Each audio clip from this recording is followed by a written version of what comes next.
Um, Assalamu alaikum, my fellow Gambians. How are you all doing today? Well, I'm fine here. Um, Today we come here to remind the Environment Ministry, especially the National Environment Agency, the looming environmental and humanitarian disaster facing the people of Kombo, Mandinary, and the satellite villages.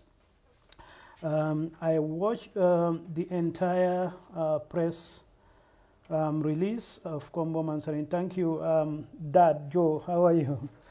Thank you. Nice see you there.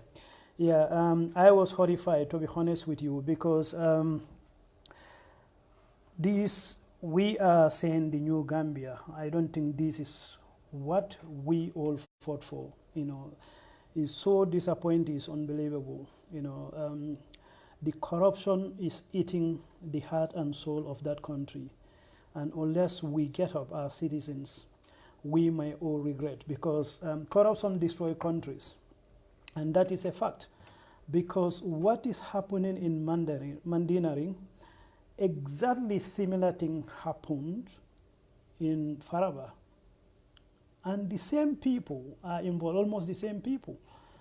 Because this Lamin Samate guy, his name keep popping up. Anywhere there is an environmental issue, he is there. You go to Gunjur, his name will pop up. You go to Sanyang, his name will pop up. You go to Katong, his name will pop up. Faraba, his name, he issued that Julake guy the licensing. But what really scared me is lack of communication within these ministries. 3-4 weeks ago, I shared 3 different letters. No, 3 weeks ago, from the Ministry of Fisheries. The first letter was sent by the director, opening the night fishing, the ban on night fishing, which initially it was an agreement between the Artificial Fishermen Association and the Ministry of Fisheries. But now it's a law. It is a law that every 6 months, that is from July to December every year, night fishing will be banned, because according to marine expert, this is the time the fish will lay their eggs. So it gives them time anyway to replenish the stock. And last year, it was open earlier. That's 1 month earlier than the sub-region. This is not only the Gambia, Senegal again. Senegal also will close their sea from July to December. Guinea-Bissau will do the same thing, and Mauritania. So last year, Gambia opened early. Sorry, this is just an introduction. This is all about Mandinary today, but I have to give you a background what is happening in these ministries. The lack of communication within these ministries. It's like everybody surround themselves with a concrete wall. They don't even talking to each other. So this particular incident, the director wrote to the Artificial Fisheries Association that, well, okay, they can open the ozone 1 month early. So this angered the Artificial Fishermen Association very much, because their argument was, if Gambia opened their sea 1 month earlier than their sub-regional neighbors, what is going to happen? The fishermen in those areas will all flock into the Gambia. They will come they will go out to the sea, but bring their catch to the Gambia. So this will create oversupply. That was exactly what their spokesperson said. And guess what? They went on to open it. Okay, the permanent, the director opened give them the green light to go and open it. Then we have the permanent secretary writing after that, telling the fishermen association, the local fishermen, that they can't. If they open it, they will face the full brunt of the law, because it's illegal. This is now a law. Then few days after, the Minister of Fisheries, Mr. Gomez, write to the same people, telling them that he was deceived by one Mr. Lamin Sar from Gunjur, who told him that, well, all the fisher folk in Sanyang, Katong, and Tanje agree that they want to open it earlier. Could you imagine that? The minister telling fishermen that, well, I was deceived. But this is a law. How was the minister so ignorant about the Gambia laws that he was deceived by an ordinary person that he opened our ozone before the stipulated date?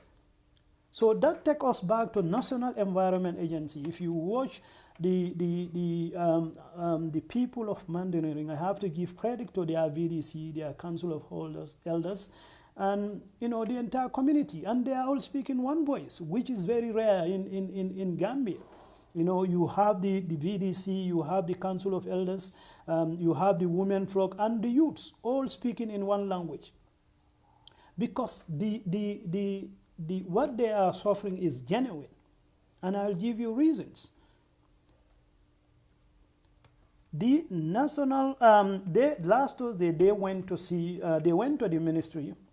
They met the director. The director was telling them, well, okay, let me take you back to September 19th, 2019.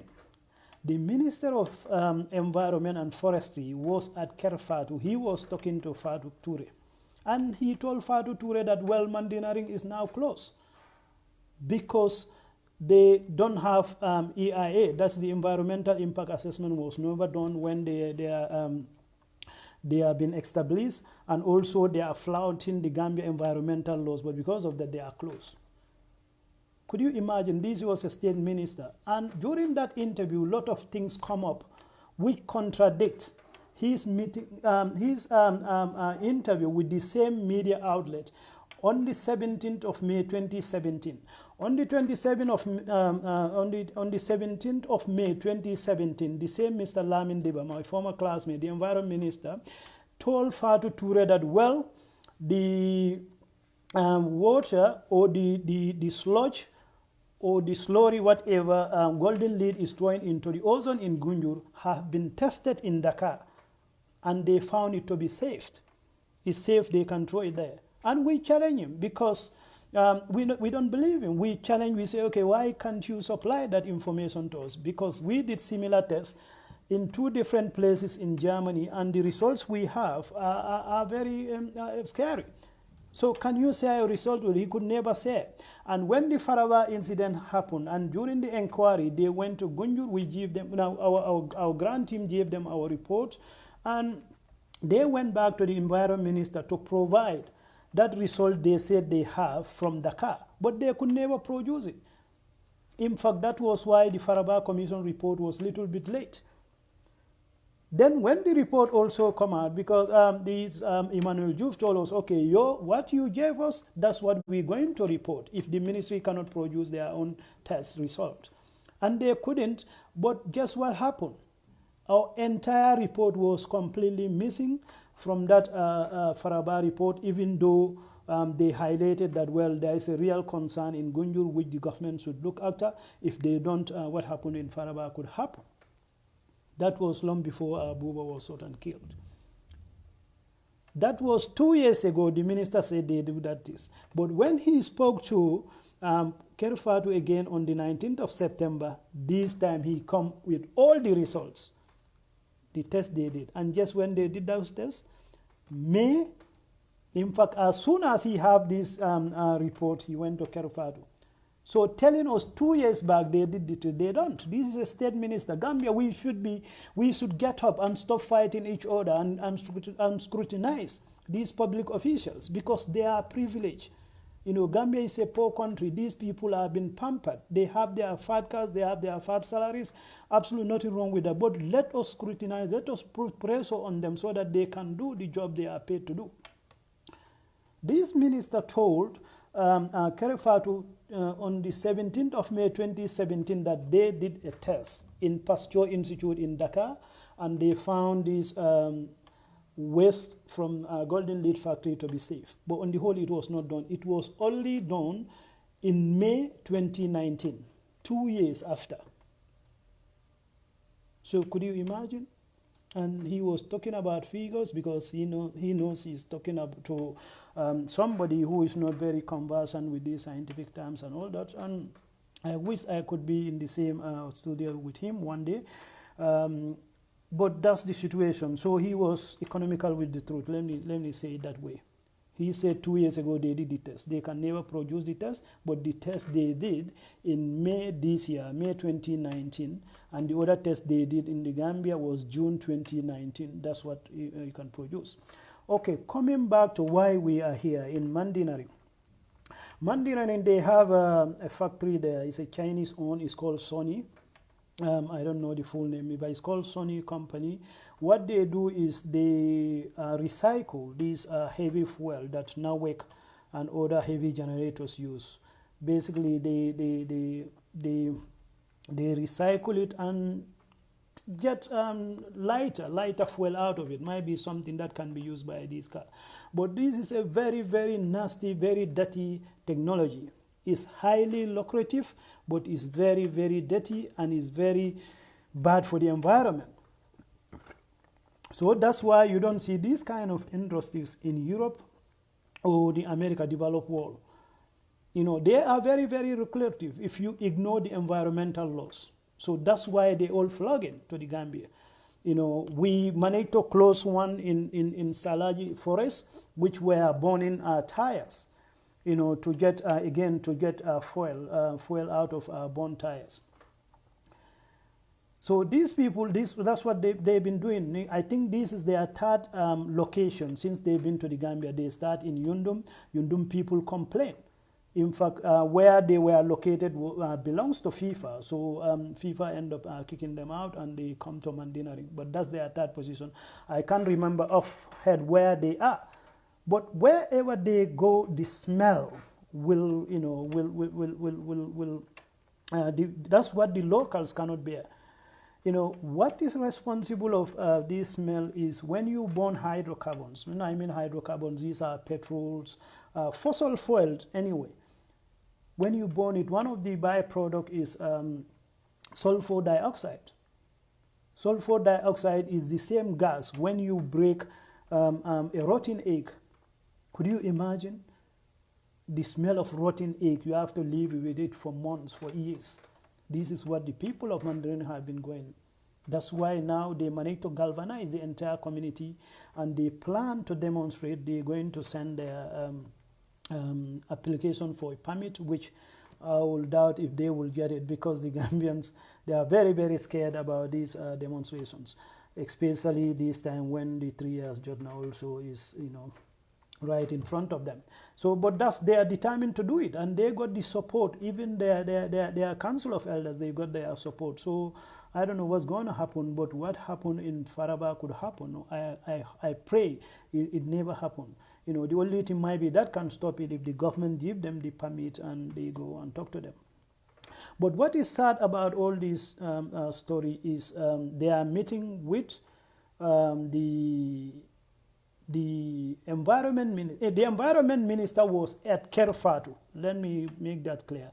In September 19, 2019, informing Fatu Toure that this company actually is closed, but on the whole it's not closed. It's been operational.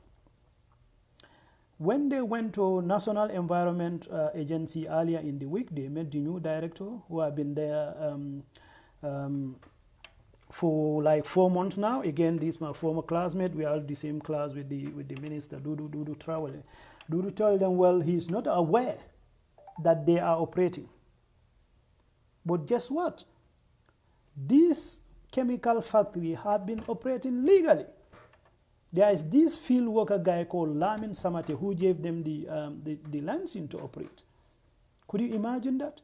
The director, if he is truth, dude, if you are watching this, Dudu said he's been there for only 4 months as a director, but Dudu spent all his life working at National Environment Agency, and he's in a more senior position than this Lamin Samate guy. So how did that happen? A junior guy issued this factory the license to continue to operate when the minister is telling the worldwide audience that this factory is actually closed, when it is not. So you see the lackadaisical attitudes of our public officials. That's why Gambians, we have to concentrate. We cannot continue fighting with you when, these people are there underneath. They are eating us inside out. By the time we know they destroy the country. And Gambia is on the brink, to be honest with you, because it seems nobody cares. This all they care about is their packs and their salaries, nothing else. A genuine man in the National Environment Agency give this very, very, very dangerous chemical factory to continue to operate for 1 more year, while the minister is telling the whole world that, well, the factory is closed.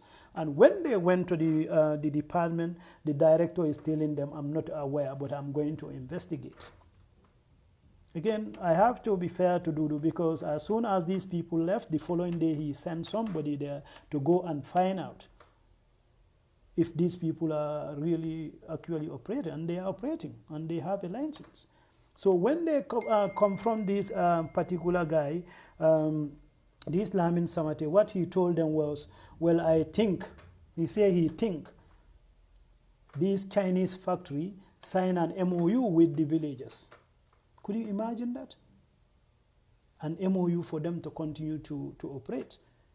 But, something as serious as this, if you're going to give these people an extension to operate for another year, I think it's appropriate you go and find out from the main stakeholders, because it's the people of Mandinary that are suffering, and their life have been in danger. Then I come to that. So what these people are doing, they are recycling heavy fuel. That is the burn out already. What Nawek use, they don't need it anyway. They will go and collect it, go and buy bleach and mix them and do their thing and isolate usable fuel out of it. But what that does, the smell, they can't do anything about it. They can if they want to, because they can use a technology to trap this air before it goes into the atmosphere. But that is going to cost them more money, and that means less profit. And these people don't care, because this is a country, we have the National Environment Agency, but they don't care. Why would we care? So this gas, pungent gas they are releasing into the atmosphere, this is what is causing real discomfort in Mandinary. And the effects already started displaying within the community. Because right now, Mandinary as a settlement, have the highest incidence of tuberculosis in the Gambia. Right now. It's a favorite center for MRC. These National Tuberculosis Day, this is the place they will go and celebrate it, because that's where most of their patients are. And how is that possible? How a gas, something smelling bad, can, make people to catch tuberculosis? It could be even more. I don't know how many. Maybe somebody should also go and check, the number of people that suffered pneumonia, especially this time of the year, or influenza. Because what this chemical does, sulfur dioxide, what it does is, once it's got into your mucous membrane, that is in the nose lining and the mouth linings, or the eye, it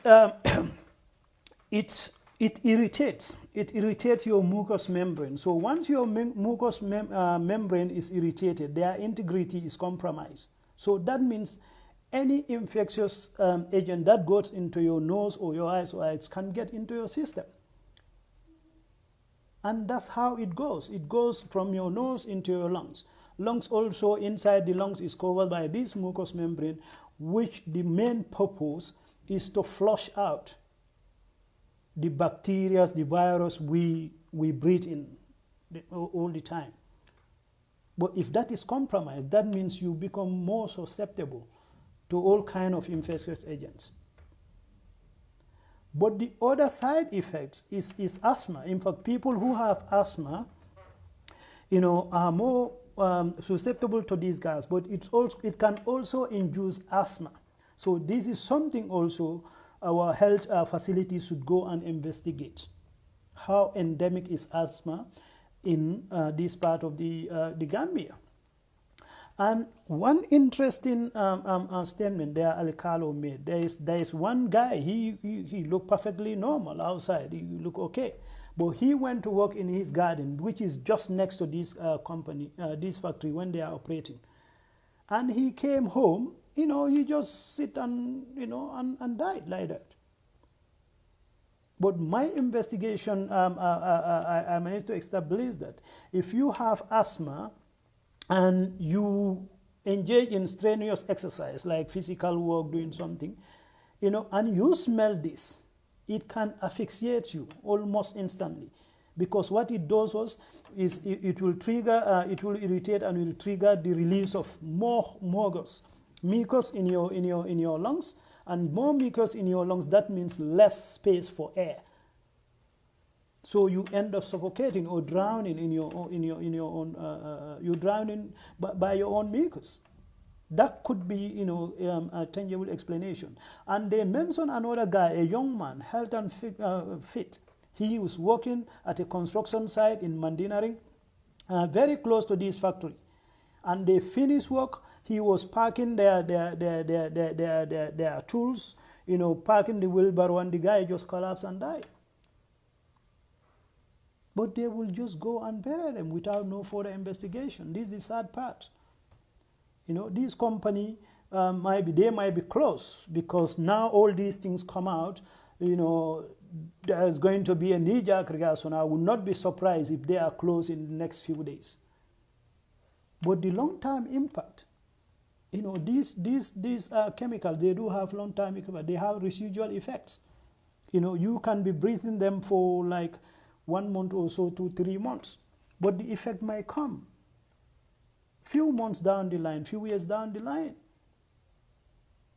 Who is going to establish that, and who is going to fight for these people for their rights? This is the sad part. And the worst part of all this, the land these people are occupying, they got it for free. According to the village Alcalo, the owner of this state land is a young guy, who started an orchard there. He have 83 mangoes in that plot. 83 mangoes. The then government, Jame government, they decided, well, this place, we designated it as industrial site. And that's how these people got this plot. They bulldozed all the mangoes and they got established. The guy still now, I've got a penny out of his land. Who will go to China and even try to establish a corner shop, much more a dirty chemical company like this Sony company? This is the situation. Could you imagine minister telling the whole world that, well, we closed this factory? That was 19th of September 2019. Just last week Thursday, these people went to the ministry, when he was telling that these people were operating anyway. They went there and said, but these people are still operating and we cannot breathe. And the director said, well, I'm not aware. Well, I only occupied this place for 4 months, so I would not know. But then you have the junior man, the field worker, was the one who issued these people the operational license to continue for another 1 year. So this is the Gambia we have.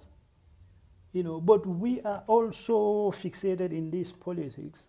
We have these public officials running amok, doing whatever they like. If they can fill their pocket, that's what they are interested in, nothing else. So that's why I'm here today, to lend my support to the people of Mandinary, that you are fighting a good cause. You should stand firm and remain united. Once you are, nothing can break you down.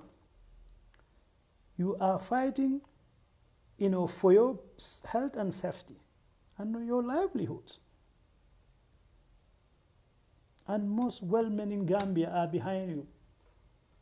So go and get that permit, and go and show to the government your indignation, your anger, about the lack of, response from people who are being paid to protect you and I. It's not on. Well, that's what I have for you today. 30 minutes. Just to paraphrase, the people of Mandinary yesterday called a press conference. That is to brief the press corps about their struggle against a Chinese company, Sony company, which is engaged in, okay, Farmer, you are in. I nearly closed, so, but I'm going to let you in. Send me an invitation, which are engaged in converting used heavy fuel into light fuel for light fuel, I'll say petrol. But one of the byproducts, which is sulfur dioxide, is causing havoc thank you, Mustafa, is causing havoc in Mandinary. These people have to live with this. Sulfur dioxide is the same smell you get when you break a rotten egg.